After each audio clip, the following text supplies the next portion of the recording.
Hello my dear students, आप सभी लोगों को मेरा प्यार भरा नमस्कार। आप सभी लोग कैसे हैं? उम्मीद करते हैं आप सभी लोग अच्छे होंगे and all of you are most welcome here, ताकि आप अपनी पढ़ाई की कारवां को आगे बढ़ाते रहें। तो जैसा कि मैंने आप लोगों को भौतिक विज्ञान में चौथा चैप्टर के बारे में कुछ चीजें बताई थी। चौथा चैप्टर हमारा चल रहा था जिसका नाम था वैद्युत संधारित्र, इलेक्ट्रिक कैपेसिटर, जिसमें हम लोग पिछले कुछ क्लासों में काफी चीजों के बारे में हम लोग बात कर लिए थे। और आज हम लोग और भी कई सारे महत्वपूर्ण टॉपिक को देखेंगे और साथ ही साथ कैपेसिटर कैसा होता है, कैसा रियल में दिखता है, कैसे बना होता है, उसका वीडियो मैं आप लोगों को डिस्क्रिप्शन में दे दूंगा और वहां पे आप क्लिक करके उसे भी आप देख सकेंगे जो है। ठीक है, तो चलिए हम बात करते हैं कि आज के टॉपिक में हम लोग क्या क्या पढ़ने वाले हैं, वो चीजें हैं क्या क्या। तो आज हमारा जो टॉपिक होगा काफी महत्वपूर्ण टॉपिक होगा और इसका डेली लाइफ में यूज क्या है। ठीक है, क्योंकि अक्सर कई सारी चीजों को हम पढ़ते हैं लेकिन हमें हमारा इंटरेस्ट तब होता है कि जब हम समझ पाए कि हाँ इसका यूज कहाँ पे है डेली लाइफ में, कैसे हम इसका यूज करते हैं। अदरवाइज चीजें हमें बोरिंग लगती हैं। ठीक है, तो वो भी मैं आपको बताऊंगा। तो आज का जो हमारा टॉपिक है ना जी, वो टॉपिक हमारा क्या है, हम पढ़ने वाले संधारित्रों का संयोजन, कॉम्बिनेशन ऑफ कैपेसिटर। क्या होता है, क्यों करते हैं, कितने तरीके का होता है, सीरीज कॉम्बिनेशन, श्रेणी क्रम, और दूसरा जो होगा हम लोग समांतर क्रम के बारे में जानेंगे, यानी पार्श्वक्रम संयोजन। फिर हमारा टॉपिक होगा कि संधारित्र में परावैद्युत का कार्य क्या होता है, किसी भी डाइलेक्ट्रिक सब्सटेंस का वर्क क्या होता है, कैपेसिटर में कैसे काम करता है, किस चीज के लिए काम करता है। फिर तीसरा जो हमारा टॉपिक होगा कि जो भी अगर हम समांतर प्लेट संधारित्र के बीच में कोई भी परावैद्युत पदार्थ रख देते हैं तो उस पर चार्ज आ जाता है, मतलब इंड्यूस चार्ज आ जाता है, प्रेरित आवेश इसको बोलते हैं। और वो क्या है और उसकी वैल्यू क्या है, उस चीज के बारे में हम लोग जानेंगे। तो काफी महत्वपूर्ण चीजों को आप देखने वाले हैं, तो सभी लोग खुले दिमाग से आप यहाँ पे इस वीडियो को देखेंगे। तो टॉपिक पे आने से पहले मैंने आप लोगों को पिछले क्लास में कुछ सवाल दिया था, वैद्युत संधारित्र पर आधारित सवाल थे, तो मैं उसके आंसर बता दूं और उम्मीद करते हैं कि आप सभी लोग ईमानदारी के साथ सवाल सॉल्व भी किए होंगे। कई लोगों ने सवाल हल करके मुझे इस संपर्क सूत्र पे प्रेषित भी करते हैं, तो आप सभी लोग भी सवाल को जरूर आप सॉल्व किया करो, प्रैक्टिस किया करो। गलत आता कोई प्रॉब्लम नहीं, बट सबसे बड़ी प्रॉब्लम तब हो जाती है जब अगर आप उसको प्रैक्टिस नहीं करते हो, सवालों को आप बिल्कुल एकदम छोड़ ही देते हो। ठीक है, तो ऐसा नहीं करना। आप सवाल को भी, चाहे कोई भी प्रॉब्लम हो, आप बड़े से बड़े प्रॉब्लम को भी आसानी से कर पाओगे। उसकी रिस्पॉन्सिबिलिटी मेरी होती है, बट आप कम से कम छोटे छोटे सवालों को प्रैक्टिस तो करिए। पहले का आंसर जो होगा, पहले सवाल का आंसर होगा जिसमें शायद आवेश निकालना था 6.25 इंटू 10⁻³ कूलम। सेकंड वाले में शायद धारिता निकालनी थी, सी की वैल्यू 10⁻⁻11 फैराड, और आवेश निकालना था, आवेश भी निकालना था, Q बराबर 10⁻⁻8 कूलम। ये सी और ये सी में कंफ्यूज मत होइएगा, ये सी मतलब मैंने कूलम लिखा हुआ, ठीक है, और ये सी तो धारिता, मैं शब्द में लिख दूं मतलब कूलम। तीसरे में आपको यू निकालना था, यानी कि वैद्युत इस ऊर्जा क्या होगा, उसका मान निकालना था 4.5 इंटू 10⁻⁻6 जूल। और आपका चौथा जो सवाल था, चौथे सवाल में आपका जो आंसर आएगा वो आंसर क्या होगा, 2 × 10⁻³ जूल, जिसमें शायद ऊर्जा में परिवर्तन निकालनी थी। और आपका पांचवा सवाल ये रहा जो इसमें प्लेटों के बीच की दूरी निकालनी थी, D बराबर 2.25 इंटू 10⁻⁴ मीटर। ये आपका आंसर होगा। तो चलिए जी, अब हम लोग आते हैं अपने मेन टॉपिक पर, जो हमारा आज का टॉपिक है। तो हंसते रहिए, मुस्कुराते रहिए और चीजों को सीखते रहिए। आप हर एक चीजों को सीख पाएंगे, कर पाएंगे। चलिए जी, तो हमारा जो पहला टॉपिक है उस टॉपिक पर आते हैं। वो टॉपिक है क्या, संधारित्रों का संयोजन। ठीक है, यानी जो हमारा टॉपिक है आज का, संधारित्रों का संयोजन। संधारित्रों का संयोजन, कॉम्बिनेशन ऑफ कैपेसिटर। ठीक,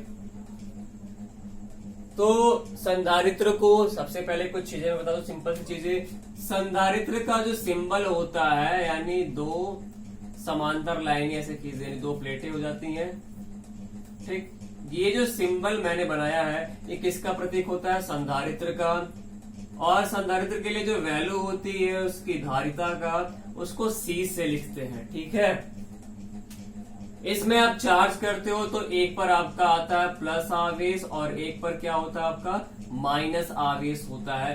क्यों ऐसा होता है, ये चीजों भी इस चीज को भी हम लोग एक्सप्लेन करने वाले हैं कि संधारित्र कैसे काम करता है, कैसे एक पे प्लस आ जाता है और कैसे एक प्लेट पे माइनस आ जाता है।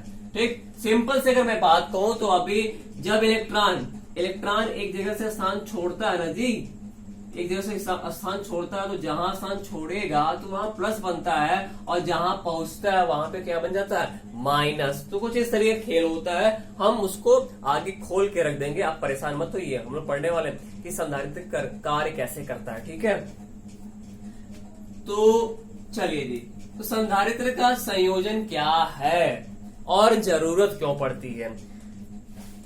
ठीक, और उसके बाद कितने तरीके का होता है? सबसे पहले संधारित्र का संयोजन, तो दो या दो से अधिक संधारित्रों को जोड़ना क्या कहलाता है? संधारित्र का संयोजन। यानी आप अगर दो या दो से अधिक संधारित्रों को जोड़ते चले जाते हो तो उसको क्या बोलते हैं? संधारित्रों का संयोजन कहते हैं। जरूरत क्यों पड़ती है? संयोजन की जरूरत क्यों पड़ती है? तो जरा देखिए, यानी अभी मैंने बताया कि संधारित्र दो या दो से अधिक संधारित्रों को जोड़ना है, क्या कहलाता है? संधारित्रों का संयोजन। और ये जोड़ने का तरीका दो तरीके का है। एक तो आपका श्रेणी क्रम संयोजन, कौन सा? श्रेणी क्रम। और एक आपका, यानी दूसरा कहूं मैं तो समांतर क्रम संयोजन। कौन सा? समांतर क्रम संयोजन, सीरीज कॉम्बिनेशन। और दूसरा क्या होता है आपका? पैरेलल कॉम्बिनेशन या पार्श्व क्रम संयोजन। क्या है अभी हम लोग डिटेल में बात करेंगे। जरूरत क्यों पड़ती है? जरूरत यानी ये प्रैक्टिकल पर्पज के लिए, अगर जैसे मान लीजिए आपके पास, मैं बता दूं कि अगर कुछ ही सीमित मात्रा में अगर आपके पास संधारित्र है और आप अलग अलग वैल्यू का संधारित्र बनाना चाहते हो तो वो आपका रिक्वायरमेंट किससे पूरा होता है? संधारित्रों के संयोजन से। कैसे? जैसे अगर मान लीजिए अगर मैं कह दूं ना कि 2 माइक्रोफैरड, 2 माइक्रोफैरड और 2 माइक्रोफैरड, ठीक है। और तो चलिए मैं अभी सिंपल से लेके बात करूं, दो ही, अगर आपके पास दो ठो कैपेसिटर है, कितने कितने वैल्यू का? 2 वैल्यू का है। तो अगर आपको 4 का बनाना है जी, 4 का बनाना है, अगर आपको 4 माइक्रोफैरड की जरूरत है तो आप क्या करेंगे? दोनों संधारित्रों को इस तरीके से अगर जोड़ देंगे, यानी 2 माइक्रोफैरड, 2 माइक्रोफैरड, तो अब जब नापेंगे तो यहां से वैल्यू कितने का बन जाएगा? ये 4 माइक्रोफैरड का बन जाएगा। लेकिन अगर आप इसको ऐसे जोड़ देंगे, 2 माइक्रोफैरड, 2 माइक्रोफैरड, तो आपको 1 की वैल्यू मिल जाएगी। यानी आपने देखा कि आपके पास केवल 2 माइक्रोफैरड है और उस 2 माइक्रोफैरड की सहायता से 4 भी बना लिया और 1 माइक्रोफैरड भी बना लिया। 5 का बनाना होगा तो यानी आपके पास केवल 2 की वैल्यू वाली है, तो आप 4, 5, 8, 10, 12, 14, 20 यानी इतने वैल्यू का चाहो उतने वैल्यू का आप बना सकते हो। ये आप देख रहे हो। अच्छा, कैसे होता है? ये परेशान होना, मैं आपको लाऊंगा, फॉर्मूला लाऊंगा, ठीक है। कैसे ये बना वो चीजें आपको आएगा निकल करके। आपने 10th क्लास में अगर बात करूं, यहां भी पढ़ने वाले हो, तो वहां प्रतिरोधों का संयोजन पढ़ा था भैया। श्रेणी क्रम में ये फॉर्मूला होता था, R बराबर R1 plus R2 plus R3। अगर आपकी यादों को थोड़ा सा मैं अगर ताजा करूं तो, और समांतर क्रम में ये फॉर्मूला आता था 1/R1 plus 1/R2 plus 1/R3। कुछ ऐसे फॉर्मूले, ऐसे ही फॉर्मूले यहां भी बनते हैं, बशर्ते उल्टा बनते हैं। यहाँ पे श्रेणी क्रम में ये, समांतर क्रम में ये, लेकिन यहाँ पे श्रेणी क्रम में अगर मैं कहूँ ना तो श्रेणी क्रम में बनता है 1/C बराबर 1/C1 plus 1/C2 plus 1/C3 बनता है, ठीक है। और समांतर क्रम में बनता है C1 plus C2 plus C3 plus C4 plus C5, ठीक है। तो ये चीजें आएंगी। अभी मैं आपको इसका मतलब समझा रहा हूं कि संधारित्र का संयोजन है क्या और इसकी जरूरत क्यों पड़ती है, ठीक है। और फिर कितने टाइप का, कितने प्रकार से करते हैं, उसमें फॉर्मूला क्या होता है, उसका हम लोग बात करेंगे। अब अगर यही संयोजन अगर हम नहीं कर पाते ना जी, तो क्या होता, तब अलग अलग वैल्यू के लिए एक का चाहिए तो एक वाली रखना पड़ेगा कैपेसिटर, 2 का चाहिए 2 वाला रखना पड़ेगा, 3 का चाहिए 3 के लिए वैल्यू रखना पड़ेगा, 4 का चाहिए तो 4 वैल्यू वाला कैपेसिटर रखना पड़ेगा, 5 चाहिए तो 5। हम कितना, यानी कि 10 का चाहिए, 12 का चाहिए, 15 का चाहिए, 16 का चाहिए, 20 का चाहिए, 100 का चाहिए, 1000 का चाहिए, 2000 का चाहिए, सब अलग अलग कैपेसिटर रखना पड़ता। तो हम कितना पूरा, अगर कमरे भी भर के रखते हैं ना तो भी हमारी जरूरतें पूरी नहीं हो पाती। लेकिन आप देख रहे हो कि संयोजन से क्या फायदा है कि अगर आपके पास कुछ ही कैपेसिटर हैं तो आप उनके द्वारा अलग अलग वैल्यू का कैपेसिटर बना सकते हैं, ठीक। हम कहीं ना कहीं अपने दैनिक जीवन में रुपयों के लेन देन में भी कुछ संयोजन का ही इस्तेमाल करते हैं। अब अगर दुकान वाला कहते हैं भैया नहीं, अगर 6 रुपए का सामान है 6 का सिक्का लाओगे तभी मिलेगा, 3 रुपए का सामान है 3 का सिक्का लाओगे तभी मिलेगा, अगर आपको 4 रुपए का सामान है 4 का सिक्का लाओगे तभी मिलेगा, 5 रुपए का सामान है 5 सिक्का लगाओगे तभी मिलेगा। तब तो भैया हो गया, आपके घर भी पूरे पैसे से भरे रहे तो भी आप सामान ना खरीद पाओ। आप क्या करते हो, 5 रुपए का है तो क्या कर सकते हो, 2 का सिक्का और 1 का सिक्का निकाला, 5 रुपए बना के दे दिया, ठीक, या 5 का सिक्का दे दिया।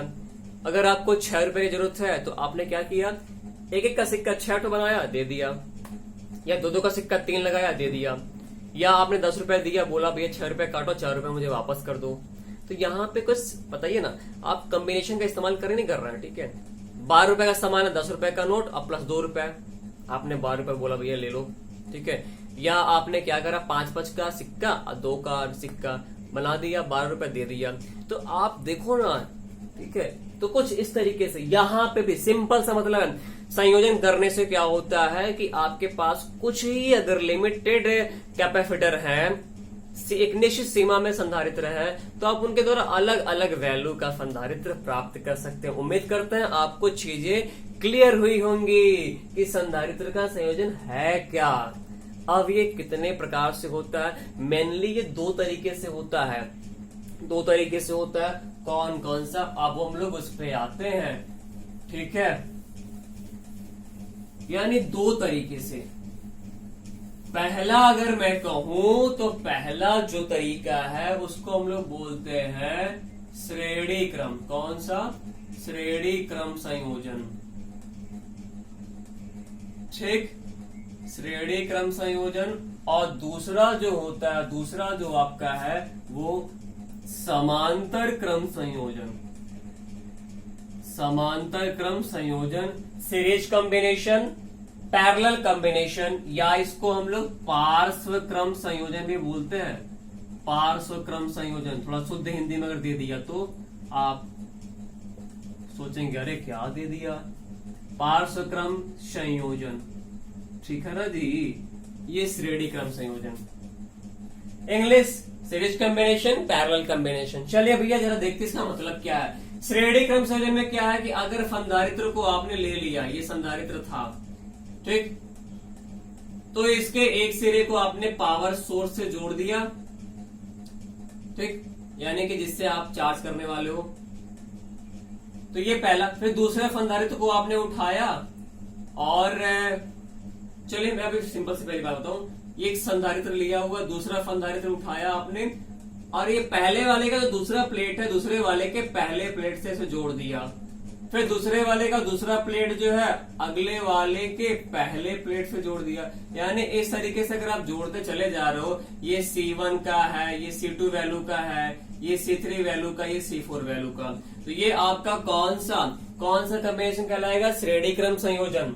इसमें एक ये जो आपका पहले वाला है, पहले वाले का ये जो फर्स्ट टर्मिनल है, इसको आप पावर स्रोत से यानी पावर सोर्स से जोड़ दिए, इसे चार्ज करने वाले हो, और इसका दूसरा सिरा क्या करते हो? दूसरा सिरा आप इसको अर्थिंग करा देते हो, ठीक है। या दूसरी भाषा में कहूं तो आप क्या कर सकते हो, यानी इसको बैटरी के प्लस से और इसको बैटरी के माइनस से, फिलहाल ये जो सेल है इसी में 2-3 बना देते तो बैटरी हो जाता है। सेल में एक बड़ा, कंफ्यूज मत होइएगा, ये कैपेसिटर का सिंबल है और ये आपका सेल का सिंबल है। सेल में एक बड़ी होती है, एक छोटी होती है, इसमें दोनों बराबर होती है, ठीक है। बड़ा मतलब प्लस, छोटा मतलब माइनस। तो ये आपका जो कॉम्बिनेशन है वो श्रेणी क्रम संयोजन है। और समांतर क्रम संयोजन में अगर आपने क्या करा, सारे कैपेसिटर के सबके 3 है चाहे 4 है, सबके फर्स्ट पॉइंट को एक जगह से और सेकंड पॉइंट को एक जगह से, यानी इसमें सबका जो है एक पॉइंट एक जगह कॉमन होगा, दूसरा पॉइंट दूसरी जगह कॉमन होगा, ठीक है। तो अगर आप इस तरीके से जोड़ देते हो और इसको आपने बैटरी के प्लस से और ये माइनस से जोड़ दिया, ठीक है, तो ये आपका जो कॉम्बिनेशन कहलाएगा ना जी, ये आपका जो कॉम्बिनेशन कहलाएगा कौन सा? समांतर क्रम संयोजन। यानी अगर आप इस तरीके से जोड़ते हो तो ये आपका श्रेणी क्रम संयोजन हो जाता है, और अगर इस तरीके से जोड़ते हो तो ये आपका कौन सा संयोजन हो जाता है? समांतर क्रम संयोजन हो जाता है, ठीक है ना जी। तो ये दोनों में बेसिक अंतर रहती है चीजें, ठीक है। और अभी इसमें और भी काफी कुछ चीजें बतानी है, तो अब उसको मैं बताऊंगा जब इनको अलग अलग पढ़ेंगे। एक चीज देख लीजिएगा, इसमें जो फॉर्मूला आएगा ना जी, इसमें फॉर्मूला जो आएगा वो 1/, यानी जो ये से जोड़ देते हो तो जो वैल्यू आती है ना, पूरा मिला के जो मान आता है वो मान कितना होता है? 1/C बराबर 1/C1 plus 1/C2 plus 1/C3, ठीक। और इसमें जो वैल्यू आती है, यहाँ पे आता है C बराबर C1 plus C2 plus C3। ये यहाँ पे आपका इस तरीके से चीजें आती हैं। अब ये कैसे क्या होता है, चलिए जरा इसको हम लोग देखते हैं, ठीक है। देखते हैं कैसे क्या होता है। तो चलो भैया बारी बारी से बात करते हैं, इनको अलग अलग से बात करा जाता है, ठीक है, और पूरा इनको खोल के रख दिया जाता है, ठीक। तो यहाँ पे आप देख सकते हैं श्रेणी क्रम संयोजन की बात करने जा रहे हैं हम लोग। ये देखिए, ये मैंने संधारित्र ले लिया हुआ, 3 संधारित्र ले लिया है और इस तीनों को इस तरीके से जोड़ दिया। इसकी वैल्यू क्या है?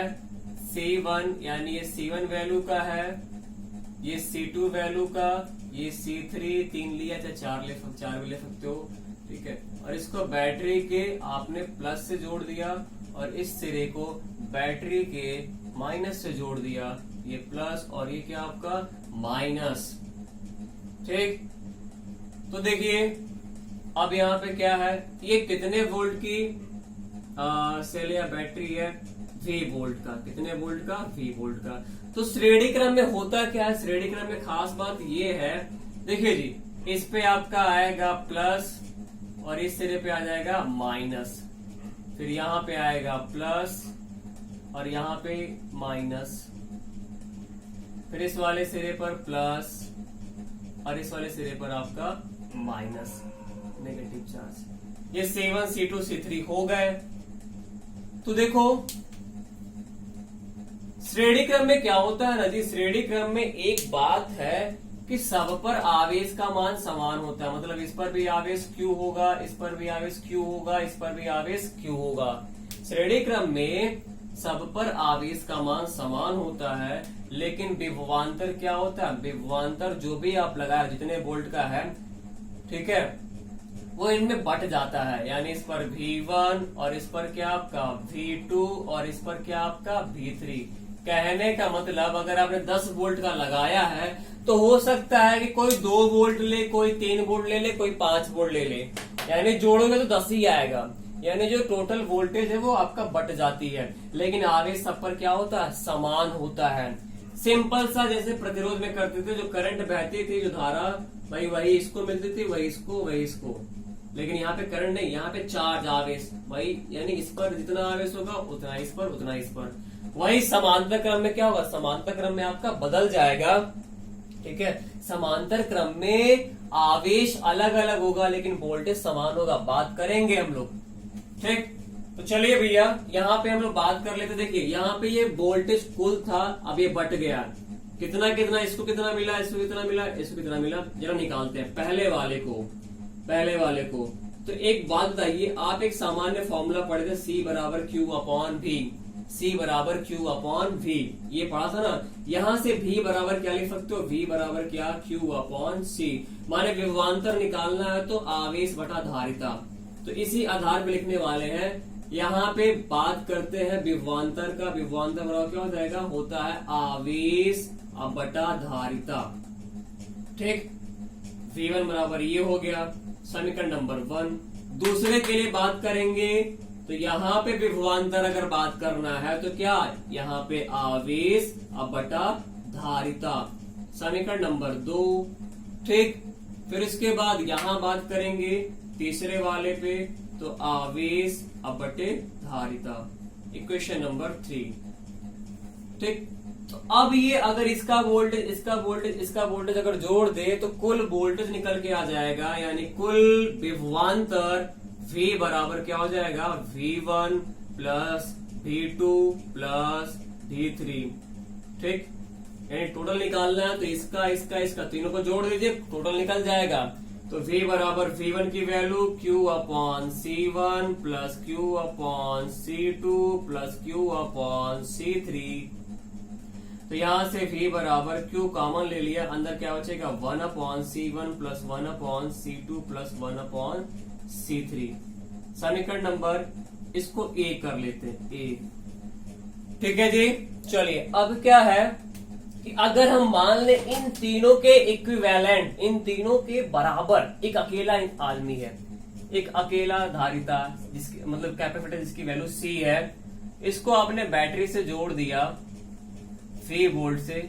आवेश क्या, आवेश तो वही मतलब वैसी बैटरी से जोड़ रहे हो तो वही चार्ज, यहाँ पे Q, धारिता C। तो फिर क्या हो जाएगा, इसके लिए अगर बातें लिखी जाए तो फिर क्या निकल के आएंगी, भाई V बराबर क्या निकल के आएगा, V बराबर Q upon C, equation number B। मतलब अगर इन तीनों के बराबर एक अकेला निशान है तो ये चीज निकल के आएंगी। तो A और B से, A व B से अगर आप देखेंगे, A व B से तो क्या निकल के आएगा, ये भी V के बराबर, ये भी V के बराबर। तो Q अपॉन C बराबर Q ब्रैकेट में 1 upon C1 plus 1 upon C2 plus 1 upon C3। Q से Q कैंसिल, निकल के आ गया आपका फॉर्मूला 1 अपॉन C बराबर 1 upon C1 plus 1 upon C2 plus 1 upon C3, ये निकल